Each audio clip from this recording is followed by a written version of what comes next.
우린 지금 기독교 초기 역사를 여행하고 있습니다. 역사 기행입니다. 역사가 없는 것은 존재하지 않습니다. 근데 개인도 역사가 있습니다. 가정도 역사가 있습니다. 사회도 역사가 있고요. 나라도 역사가 있습니다. 믿음의 전승, 그것은 역사의 물질길을 따라서 이동되는 거지요. 지금까지 성경을 상고하는 내용을 다시 한번 상기했으면 좋겠습니다. 바울이 3차 선교 여행을 끝나고 예루살렘으로 입성을 합니다. 구제헌금을 가지고 예루살렘 총회에 선교 보고도 하고 구제헌금을 전달하기 위해서 예루살렘으로 들어가는데 소동이 일어납니다. 폭동 수준입니다. 군대가 개입을 해갖고 그 문제들을 정리를 잘 하거든요. 그 폭동이 일어난 이유는 단순합니다. 이 바울이 율법을 무시했다. 성전을 폐파시켰다. 또 하나 그리스도인 종교를 새로 만들려고 한다. 이단 종파를 만들려고 한다. 수장이 되려고 한다. 이런 이유로 유대인들에게 죽음 직전까지 몰립니다. 그때 총독이 벨릭스 총독입니다. 이 문제를 해결하기 위해서 바울을 체포합니다. 어찌된 일인지 감옥에 구금을 시켜놓고 재판의 마지막 판정을 안 하는 거예요. 그 세월이 2년의 세월이 흘러가요. 바울은 2년 동안 감옥에 갇혀서 지냅니다. 그리고 세월이 또 급변해요. 벨릭스 총독이 자처를 하고 새로운 총독이 부임을 합니다. 그 총독 이름이 베스도입니다. 베스도가 총독이 돼서 가만히 지난 정치를 살펴보니까 바울이라고 하는 인물이 감옥에 갇혀 있는 거예요. 재판에 판결도 나지 않고 2년의 세월이 훅 간 것을 알게 됩니다. 그래서 베스도가 마지막 바울의 재판을 판결을 합니다. 어떤 판결입니까? 바울을 황제에게 바울이 원하는 대로 이 바울을 로마 황제에게 바울이 거기 가서 재판을 받겠다고 하니 그렇게 하라고 판결을 내려요. 이게 최종 판결이에요. 이 베스도 총독이 새로 부임을 하고 나서 아그리빠 왕이 축하 사절단으로 옵니다. 이 베스도가 고민한 게 하나 있었어요. 황제에게 가서 재판을 받으면 고소장을 써야 되는데 이 베스도 입장에서 보니까 바울이 죄가 없는 거예요. 이 죄가 없으니까 너무나 고통스럽고 고민스러운데 아그리빠 왕에게 축하 사절단으로 온 상의를 하는 겁니다. 내가 이런 고민이 있다. 그 아그리빠 왕은 제사장을 임명을 하고 또 제사장을 내려오게도 하고 성전과도 아주 밀접한 관계가 있는 왕이기 때문에 그런 정치적인 문제, 종교적인 문제를 베스도보다는 더 잘 알고 있었습니다. 아그리빠 왕이 그러면 내 앞에 와서 내가 한번 직접 들어보겠다. 그 바울의 음성으로 바울이 어떻게 변증하는지를 들어보고 나서 우리가 최종 결론을 다시 내보자. 그래서 사도행전 26장은 아그리빠 왕 앞에서 바울이 변증하는 기록입니다. 자, 바울이 변증할 때는 꼭 자기 간증을 집어넣습니다. 사도행전에 몇 번 나온다 그랬죠? 바울의 변증, 간증이 들어간 바울의 변론입니다. 몇 번 나오나요? 3번 나와요. 기억 못하실 것 같은데 9장에 한 번 나오고 22장에 한 번 나오고 26장에 나옵니다. 그 중심 내용이 똑같아요. 여러분 잘 생각을 하셔야 돼요. 왜 바울의 간증을 성경은 3번씩이나 기록을 해놨을까? 여러분 우리가요 아무리 좋은 얘기를 해도 3번 반복해서 들으면 싫어합니다. 이 젊은 친구들은 한 마디 두 마디 해도 싫어합니다. 응? 그런데 어찌된 일인지 똑같은 얘기예요. 바울의 간증이 뭐 새로운 간증이 아니고 다메섹 도상에서 하나님 앞에 붙들려서 하나님의 사도, 예수 그리스도의 사도가 된 이야기를 왜 똑같은 이야기를 세 번씩이나 그렇게 반복했을까? 그것을 생각해 보셔야 됩니다. 이번 주에는 9장하고 22장하고 26장을 꼭 읽어보십시오. 약간의 그 차이점이 있어요.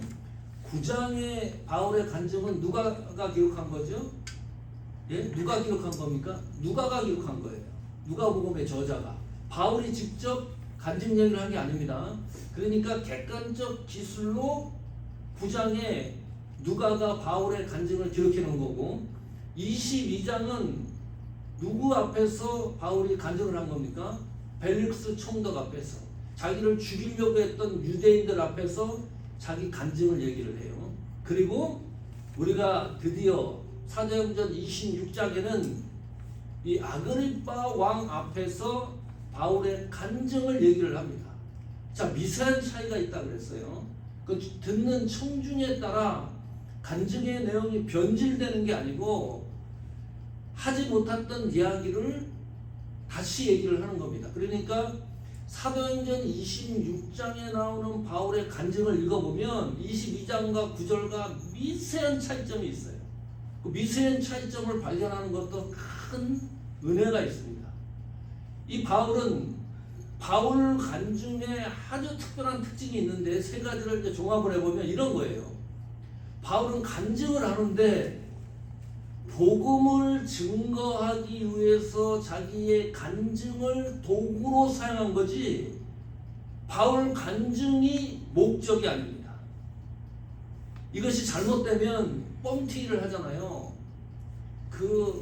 뭐 이재령 목사인가 MBC TV에서 취재까지 했어요.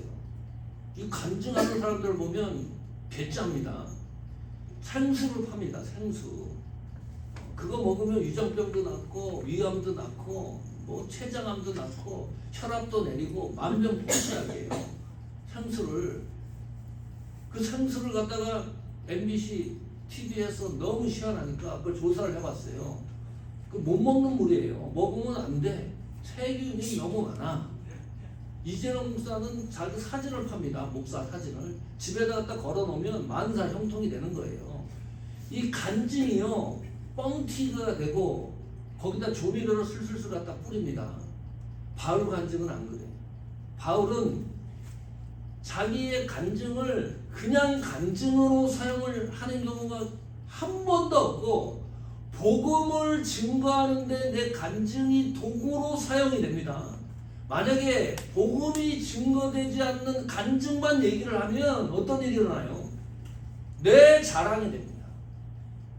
잘 보세요. 간증하는 사람들 뭐 대단한 간증 경험하는 것이 있는데 그런 간증을 들으면 두 번 듣기가 싫어요.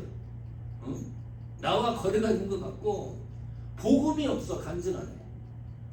복음 안에 간증이 있어야 되는데 간증만 얘기를 하니까 이것이 바울이 복음을 전하면서 자기 간증을 삽입한 것이 지금 우리가 생각하는 잘못된 간증들과 경험들과 이야기하는 것들과 차이점이 있다는 거죠.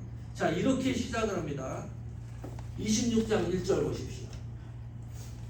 자, 드디어 같이 읽어보겠습니다. 시작. 아그리빠가 바울에게 이르되 너를 위하여 말하기를 내게 허락하노라 하니 이에 바울은 손을 들어 변명하되 아그리빠 왕 앞에서 바울이 간증을 하는데 이 간증 내용은 이미 말씀드렸어요. 바울의 간증의 특징은 복음을 증거하는데 내 간증이 삽입되는 겁니다. 간증이 중심이 아니에요. 그 바울 간증을 들으면서 우리는 복음의 핵심을 발견해야 되는 거예요. 아그리빠 왕이 바울에게 자, 허락한다. 이제부터 이야기를 한번 들어보자. 손을 들었다. 이것은 존중의 표시입니다. 그래도 또 한 번 바울에게 복음을 그것도 왕 앞에서 분봉한 왕 앞에서 복음을 증거할 수 있는 기회를 얻었기 때문에 감사의 표현입니다. 손을 들어서 변명하되 4절이 중요한 구절입니다. 내가 처음부터 내 민족과 더불어 예루살렘에서 젊었을 때 생활한 상황을 유대인들이 다 아는 바라. 여기 젊었을 때. 자, 바울이 이 변론을 시작하는데요. 시점을 어디서부터 잡냐 하면 바울 지금 시점으로 잡는 게 아닙니다. 젊었을 때 이 바울의 상황을 이야기를 하는데 그 이후에 성경을 보면 이런 거예요. 나는 젊었을 때부터 정통파 히브리인이었다. 히브리 사상을 습득하고 그 길을 걸었던 사람이다. 또 하나 바리새인이었다. 율법을 너무나 잘 지켰다. 규율과 이 율법이 말하는 것을 하나도 떨어뜨리지 않고 바리새인 중에 바리새인이었다. 하나님을 제대로 섬겼다. 12지파 얘기를 합니다. 유대인 전체가 하나님을 섬겼다는 얘기보다는 12지파로 축약을 시켜놨어요. 강렬한 메시지를 전하는 거예요. 나는 구약 성경에 나오는 우리 조상들 12지파가 열심으로 하나님을 섬겼던 그 사건, 열심히 섬겼던 메시아를 소망하면서 섬겼던 그 하나님을 나도 열심히 섬겼다. 언제부터? 젊었을 때부터입니다. 나이 들어서 섬긴 게 아닙니다. 유대인들이 섬기는 규칙과 태도와 상황을 그대로 최선을 다해서 했는데 하나님을 메시아를 고대하면서 열심히 섬겼더니 진짜 마침내 그 예수님이 이 땅에 오셨다. 그 예수 그리스도가 고난당하고 죽으시고 부활하신 그 사실 앞에 나는 그분이 나의 예수 그리스도 구속자라는 것을 믿는다. 그 고백을 하는 거예요. 다른 말로 하면 이겁니다.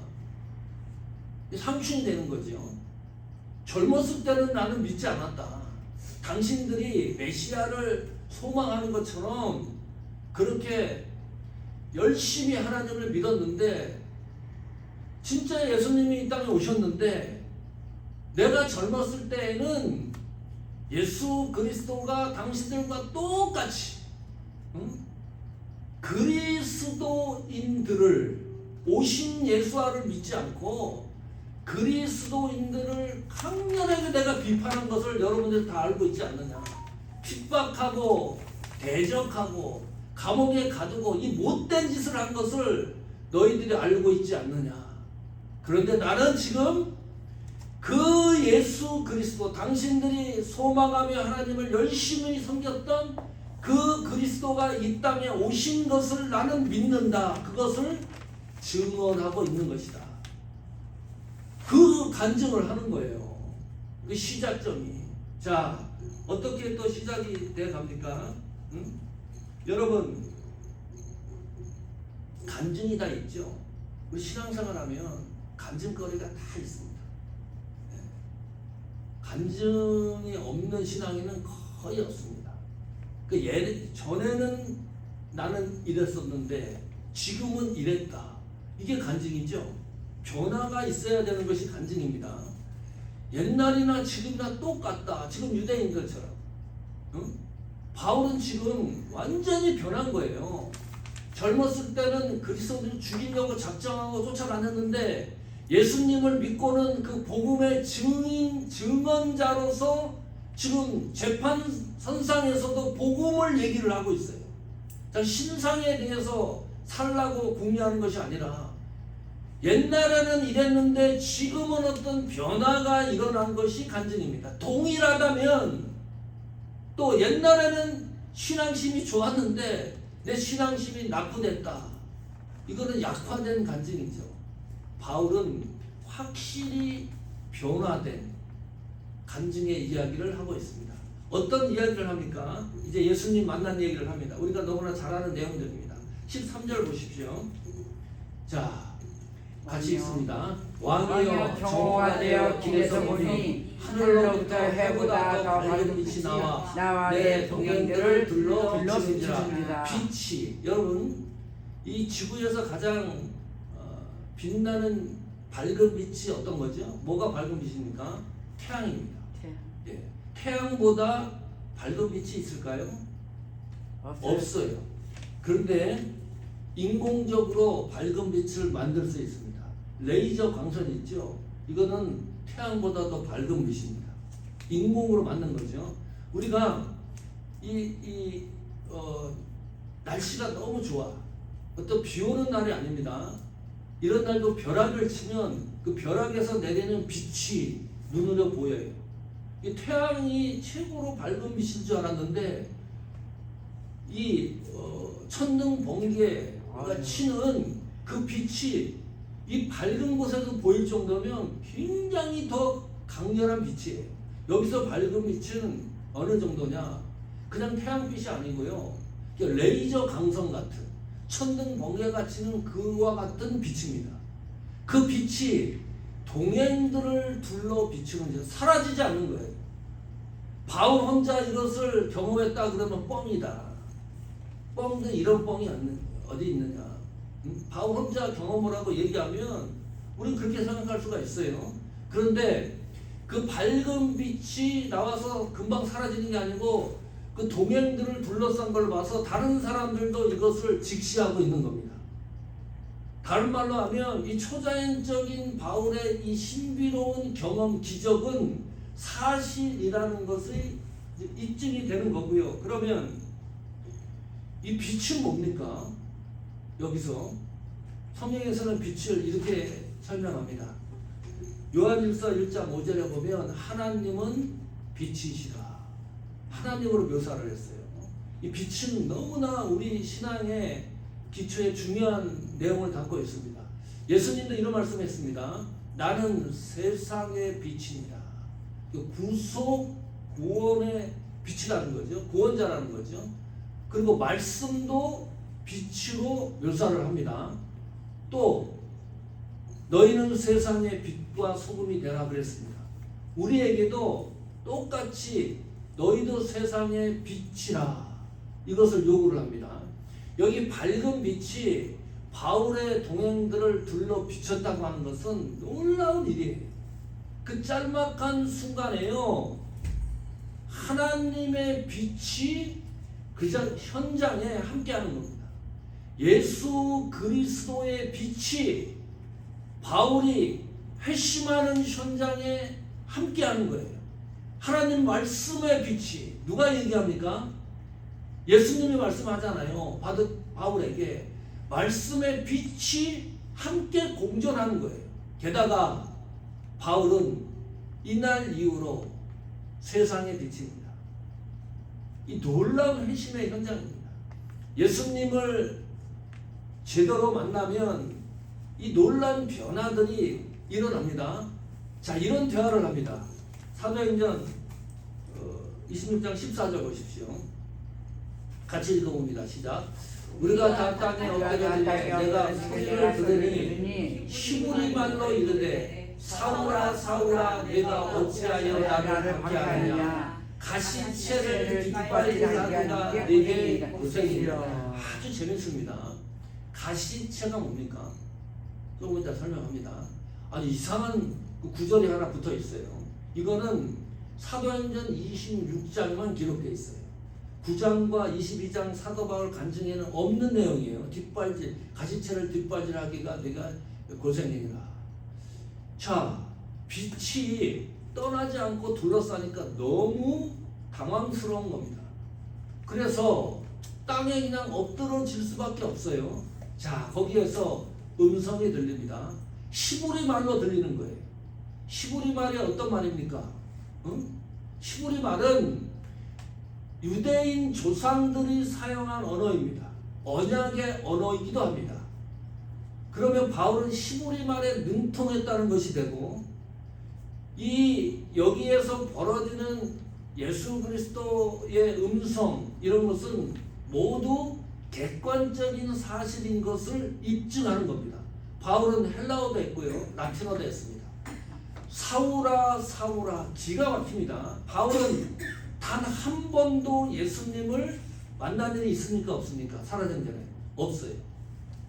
접촉한 일이 없어요. 제자도 아닙니다. 사도도 아닙니다. 단 한 번도 예수님을 만난 일이 없는데 그 음성 속에서 사울아 사울아 이름을 불러요. 이상하죠? 왜 바울아 바울아 안 불렀을까요? 응? 왜 여기서 사울아 사울아 불렀을까요? 자, 그러면 사울이 바울이 되잖아요. 우리는 바울 얘기를 합니다. 사울 얘기를 많이 안 하고 바울 이야기를 해요. 그러면 언제 사울이 바울로 되는 거지요? 누가, 어떤 사람이, 아니면 하나님이 그렇게 한 겁니까? 사울 이름을 바울로 바꿔놨습니까? 바꿔놓은 경우도 있죠. 아브라함을 누가 바꿔놓은 거예요? 하나님이 바꿔놓은 거예요. 열국의 아버지. 사례를 사라로, 이것도 민족의 어머니 바꿔놓은 겁니다. 시몬을 베드로, 반석으로, 이것도 하나님이 바꿔놨어요. 지금부터는 너를 베드로라 하겠다. 또 야곱도 이스라엘로 바꿔놨습니다. 이 이스라엘이라고 하는 것은 명칭이 되는 거죠. 이스라엘 민족이. 그리고 하나님께 겨루어 승리했다, 그런 뜻도 되는 거예요. 그러면 언제 사울이 바울이 되는 겁니까? 누가 바꿔놓은 거예요? 하나님이 바꿔놓지. 하나님, 그렇지. 하나님이 바꿔놓은 게 아니고, 에? 하나님이 바꿔놓은 게 아니고 삶이 아니고, 그러니까 역사를 잘 아셔야 돼. 잘못된 정보 가지고 하나님이 사울아 너는 지금부터는 바울로 이름을 변경하니 나는 바울로 부르겠다, 그렇게 말씀한 적이 한 군데도 없어요. 그냥 그런 것 같다 생각을 하는데, 사울은 이름이 2개였습니다. 태어나면서부터. 이 사울이라고 하는 이름은 시므리 식 이름입니다. 구하다, 청하다, 그런 이름이에요. 그런 뜻의 이름. 그리고 바울은 로마식 이름입니다. 라틴식 이름이에요. 그것이 바울이에요. 바울은 작은 자라는 뜻입니다. 이런 거예요. 우리 황규면 장로님 영어 이름 있죠? 리차드. 네, 리차드입니다. 이런 거예요. 시보리식 이름이라는 거는, 우리가 한국 이름이 있잖아요. 황규문, 이거는 한국어 이름입니다. 그러니까 한국에 살면 별 문제가 없어요. 근데 미국에 오니까 미국 이름이 편하지. 황규문 그러면 발음하기도 어렵습니다. 듣기도 어렵고, 외국 사람들이.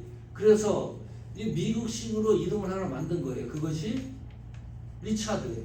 이거는 외국 사람들한테 통용이 되고 쉬워지는 거죠. 그 이름에 부르는 것이.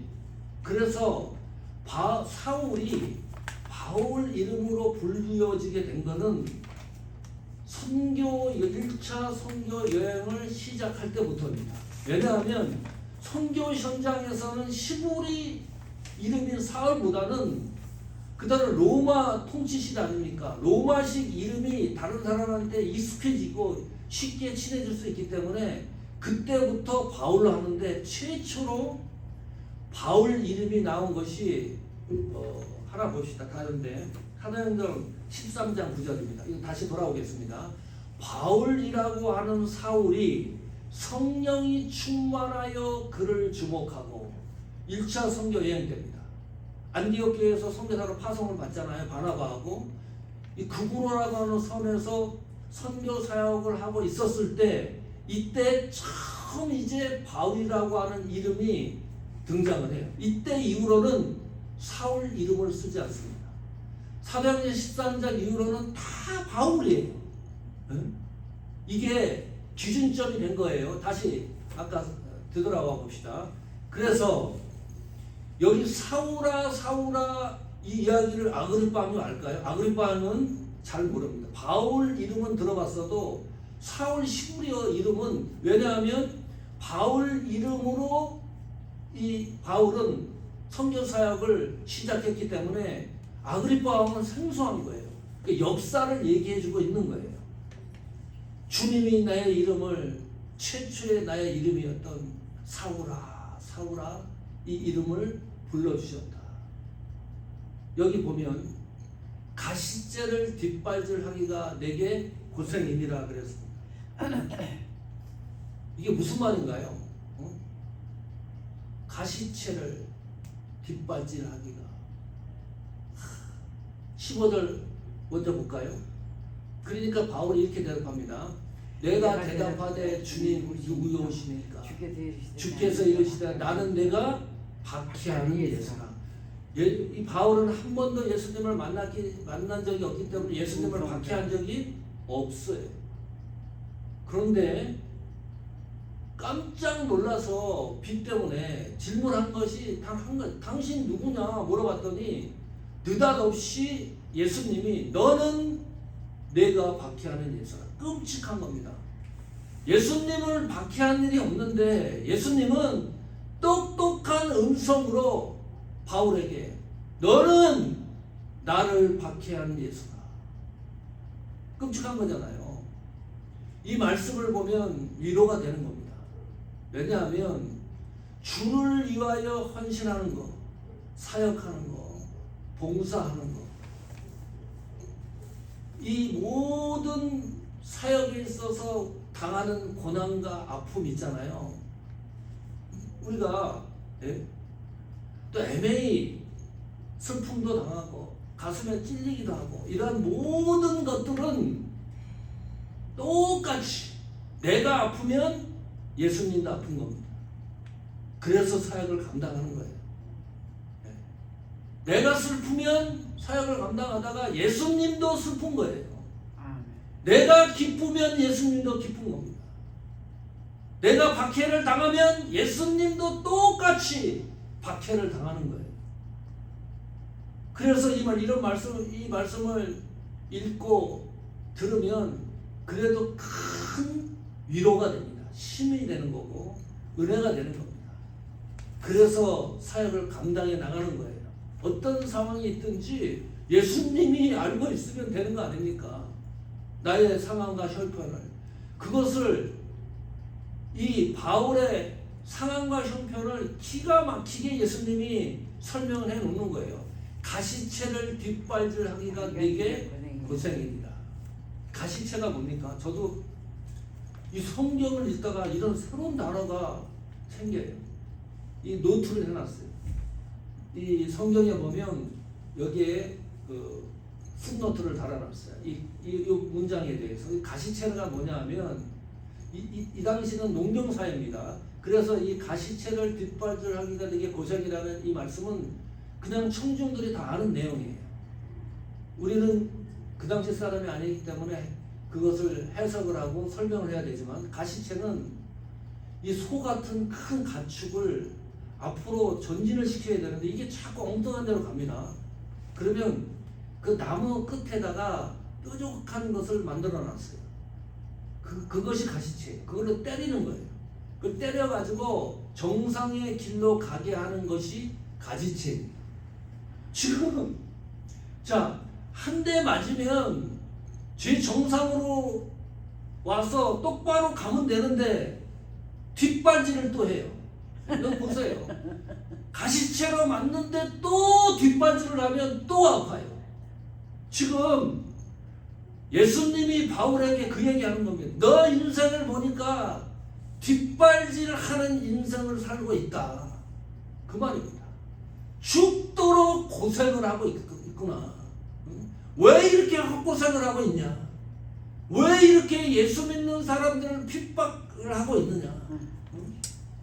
계속해서 가시채로 맞고 뒷발질해서 상처가 나는 것도 모르고 네가 생각하기에 정통과 생각과 판단이 옳다고 생각해서 그 길로 가는데 엉뚱한 길로 가고 있구나. 그거를 잡아주는 거예요. 이 말씀이 얼마나 대단한 겁니까? 여러분, 하나님이 이거와 유사한 게 있어요. 한번 볼까요? 사무엘하 7장 14절 보십시오. 같이 읽습니다. 시작. 나는 그에게 아버지가 되고 그는 내게 아들이 되리니 그가 만일 죄를 범하면 내가 사람의 뇌와 인생의 채찍으로 징계하려니와. 여기 그에게는 누굽니까? 그는 솔로몬입니다. 이게 믿음의 전통 역사가 흐르는 거잖아요. 나는 솔로몬에게 아버지가 된다. 그렇죠? 또 나는 하나님은 내게 아들이 되리니 그는 누구의 솔로몬입니다. 솔로몬은 나의 아들이 된다. 그런데 만약에 이 솔로몬이 엉뚱한 길로 가면 가지채를 들어서 똑바로 해야 되는데 죄를 범하면 어떤 방식으로 그것을 정상적으로 회복시키느냐, 사람의 매도 있고 인생의 채찍도 있을 거다. 징계라 그랬습니다. 사람의 매, 이게 굉장히 아픕니다. 견딜 수가 없어요. 그냥 매로 한 대 맞는 게 낫지, 사람이 때리는 매는 너무너무 아파요. 너무 고통스럽고 삶의 채찍입니다. 내 삶이 채찍으로 나를 때린다고 생각해 보세요. 내 삶이 기쁨이 되고 희망이 되어야 되는데, 오늘 우리는 다메섹 도상에서 바울이 회심하는 장면입니다. 하나님의 사도가 되는 결정적인 순간을 바울이 간증을 통해서 말씀하는 것을 듣습니다. 여기에서 나오는 오늘 말씀의 최종 결론은 이겁니다. 하나님의 부르심에는, 보세요, 바울이 어떤 역할을 한 게 없습니다. 그렇죠? 오늘 그것이 증명되지 않습니까? 하나님이 바울을 부르시는데 바울의 지식이 사용되지도 않습니다. 바울의 똘똘한 것도 사용되지 않습니다. 바울의 어떤 판단과 결정도 하나도 거기에 개입이 안 돼요. 100% 하나님 주권에 의하여 부르심이 결정이 됩니다. 이것이 부르심의 특징이에요. 하나님의 절대 주권에 의한 부르심이에요. 하나님의 백성처를 구원하시러 부른 것도 하나님의 절대 주권에 의한, 권위에 의한 부르심이에요. 이 권위가 그만큼 무서운 겁니다. 하나님의 권위가 나에게 도달이 되면, 하나님의 권위가 내 삶 속에 개입이 되면 우리는 그것을 은혜라고 부릅니다. 은혜예요. 가만히 생각을 해보면 바울이 질문했잖아요. 당신 누구냐 그랬을 때 나는 네가 박해하는 예수다. 이 박해하는 예수라고 하는 이름, 이 권위 때문에 그 이후의 성경을 보면 바울은 단 한마디 질문도 하지 않습니다. 예수님이 이렇게 해라 저렇게 해라 그 지시하는 대로 움직여요. 예수님 제자들을 부를 때 베드로에게 가서 이렇게 얘기합니다. 예수님이 너는 지금부터 사람 낚는 어부가 되게 하겠다. 그랬더니 모든 걸 내려놓고 즉시로 예수님을 따라가요. 권위적인 부름이기 때문에 그래요. 세리마테, 세리는 회계사 아닙니까? 로마 통치하에서 이 회계사는 완전히 사기꾼입니다. 세금을 갖다가 1,000불 내면 될 거를 2,000불, 3,000불 부풀려가지고 자기가 다 땡겨먹고 못된 짓 하는 사람이에요. 그 세리마테 사무실에 가서 나를 따라오너라 한마디 하는 겁니다. 마태가 그 순간 그 즉시에 모든 걸 내려놓고 예수님을 따라가요. 마태복음 10장 1절에도 분명히 얘기를 합니다. 예수 그리스도가 12 제자를 부르사. 이것이 권위예요. 지금 바울은 그 예수 그리스도 권위 앞에서 완전히 무너지고 있는 장면을 보고 있습니다. 성도 여러분, 이게 보통 무너질 수 없는 거거든요. 바울은 그 바울의 그 옛날에 그 젊었을 때 상황들을 저희들이 직시하지 않습니까? 하여간 예수 믿는 사람들을 바울이 딱 찍어 놓으면 바울은 끈질기게 쫓아가고 박해를 합니다. 그 박해라는 단어가 딱 어울리는 단어예요. 어느 정도로 박해를 하느냐, 잡아가지고 감옥에 가두고 그런 일을 하잖아요. 그런데 바울이 험상궂은 사람이 아니에요. 바울은 약한 인물입니다. 질병도 있습니다. 지시층입니다. 최고의 학문을 배웠던 사람이에요. 무슨 태권도를 배운 사람도 아니고 유단자도 아니고 특공대 출신도 아니에요. 그런데도 그리스도인들을 죽기 살기로 쫓아가고 잡았어요. 그런 인물이 변한 거예요. 저희 단지에 혹시 백로 아십니까? 백로가 나타났어요. 내가 이게 뭔가 그래서 찍어가지고 챗 GPT에 물어보니까 백로예요. 아주 목이 엄청 길고 학같이 생겼습니다. 이 백로가 우리 단지를 돌아다녀요. 그래갖고 제가 그걸 영상으로도 찍어놨어요. 너무 신기해가지고 한 집, 두 집, 세 집, 네 집 이 단지 내를 훑고 지나갑니다. 왜 저렇게 훑고 지나가나 가만히 보니까 도마뱀을 잡아먹어요. 나는 도마뱀이 그렇게 많은지 몰라. 도마뱀 한 10마리를 잡아먹어요. 야, 내가 우리 단톡방에 한번 올려놓을 거예요. 이 백로가 도마뱀을 잡아먹는 거 기가 막힙니다. 내 눈에는 보이지 않는데 이 백로 눈에는 보여요. 이게 무슨 어떤 벽에도 붙어 있고 도마뱀이 이 난가주는 도마뱀이 그렇게 많은지를 처음 알았어요. 너무 많아. 숲에도 있고요. 그런데 단 한 번 실수를 안 해요. 천천히 걸어갑니다. 다시 걸어가다가 도마뱀이 여기 있으면 고개를 일로 돌렸다가 싹 가서 도마뱀을 쫓는데요. 단 한 번도 실패하지 않습니다. 다 잡아먹어요. 도마뱀을 딱 묶고 나서 이 부리로 몇 번씩 이렇게 하면 도마뱀이 죽어요. 그걸 또 삼킵니다. 바울이 그랬어요. 우리가 봤을 때는 바울이 아무것도 연약한 사람인데요. 그 정도로 예수 믿는 사람을 죽기 살기로 한 번 바울에게 걸리면 빠져나가지 못할 정도로 그렇게 악독한 사람이에요. 그 악독한 바울이 하나님의 권위 앞에 무너지는 겁니다. 하나님의 권위가 백승철 목사가 설교하는 거 아닙니까? 하나님의 권위가 사모하는 교회의 장로님으로 권사님으로 또 동역자로 뭉쳐서 사역을 감당할 수 있도록 그 권위 때문에 그 권위가 우리에게는 은혜가 되는 거니까 바울은 권위 앞에 완전히 무너졌습니다. 오늘 말씀을 참고하시면서 예수님이 나에게 물어보시면 나는 어떻게 질문을 할까? 예수님이 백승철 너는 나에게 어떤 존재냐? 나는 어떤 사람입니까? 하나님 앞에 사역자로서 예수님한테 질문했을 때 예수님이 너는 나를 박해하는 자라 이런 음성을 들으면 너무 끔찍합니다. 하나님의 권위 앞에 부르심으로 우리는 이 작은 교회지만은 섬겨 나갑니다. 그것이 놀라운 은혜입니다. 우리가 다음 주에는 창립 기념을 또 하는데요. 이 하나님의 권위를 생각하시면서 그 하나님의 권위 앞에 지금까지 또 1년을 지탱하고 힘있게 여기까지 오게 하신 것을 감사하면서 다시 한번 우리 신앙을 또 사역을 되돌아보는 동기와 계기가 되기를 축원합니다.